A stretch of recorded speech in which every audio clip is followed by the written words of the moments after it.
Hello, how's it going? Hi! So, what brings you to NSTA here in Denver? I'm here as an exhibitor representing my kick-ass company Because Science. We're all about handmade and really cool and punny science gifts. Okay, that sounds pretty interesting. So, can you get more in detail about that maybe?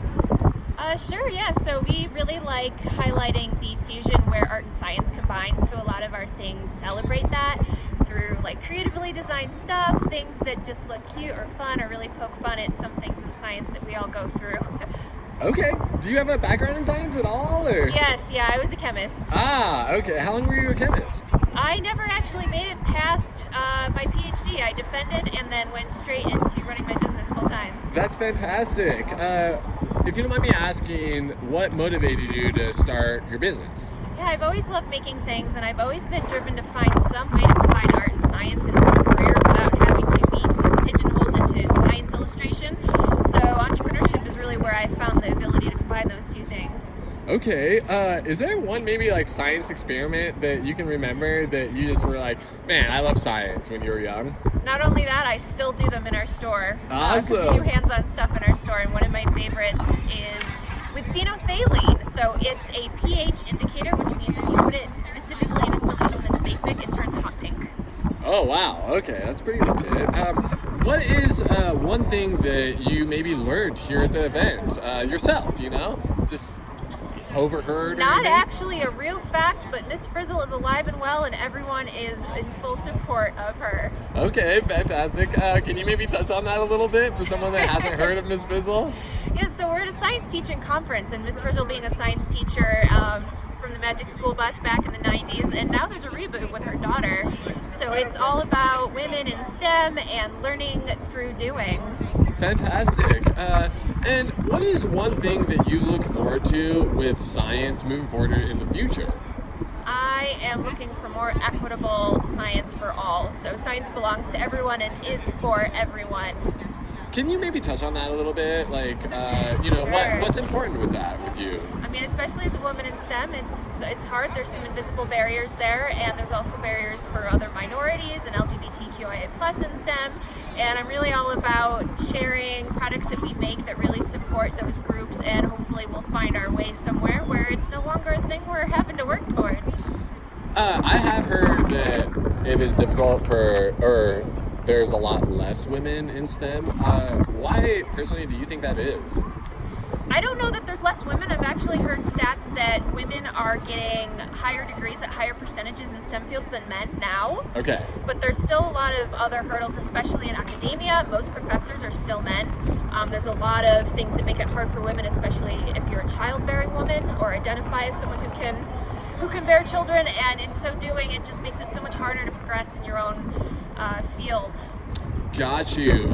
So the acceptance rate, maybe, for them to pursue the degrees. Plus, it's like an old boys club in so many fields, especially tech and physics and mathematics, the fields that are typically seen higher percentages of males. I mean, that's still changing, Sure. but it still makes it a lot harder for some women in some departments to actually move forward. Is there any programs that you can maybe recommend for maybe women, to look for an outlet for help? I feel like at this point, almost every major STEM or science-related organization or field has an organization there to support women. One that I know of that's specifically here at this conference is called Girls Who Code. It's also Black-owned, which is really cool. Okay, fantastic. And so so you have an exhibit here then? Yes, so I have a mini science gift shop set up in the exhibit hall where people can come in and buy jewelry and stickers with punny things on them and cards and scarves and all sorts of fun science goodies. What about those earrings? Oh yeah, the rainbows are there as well. Okay, sweet. Do you support any local businesses maybe that create all this stuff, or who really is the creator behind all the stuff that you sell? All of the above. So Okay. we make a lot of things ourselves. Our business started with making recycled circuit board art and jewelry, which we still make today. It's been 18 years in the works. But we also buy art local to us. So we're based in Washington, D.C., so we carry some local artists as well. Can you touch on that circuit board Yeah. What was it again? Yeah, so I use broken electronics, which is primarily circuit boards, but I'll also work with other parts from electronics, including resistors and keyboard parts and wires, and work to make them into art and jewelry and other really fun accessories and decor items. Do you solder then? Is that No, entailed in I that? Or? literally destroy the already destroyed. Okay, I gotcha. And what is one thing that you're looking forward with science, moving forward in the future, for instance? So my background is in semiconductor synthesis, and though I didn't actually research any of this, I'm really excited to see how room temperature superconductors come along, because I'd really like to see quantum computing actually move forward. Fantastic. Why is that important to you?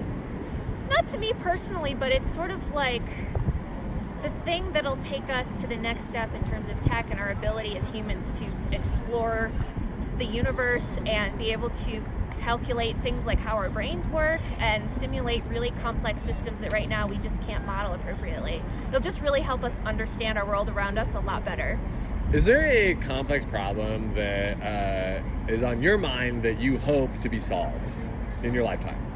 Oh, I'm not sure I know how to answer that one, because there are so many questions out there, and I feel like the further in science I got, the more questions I had and the less answers I had.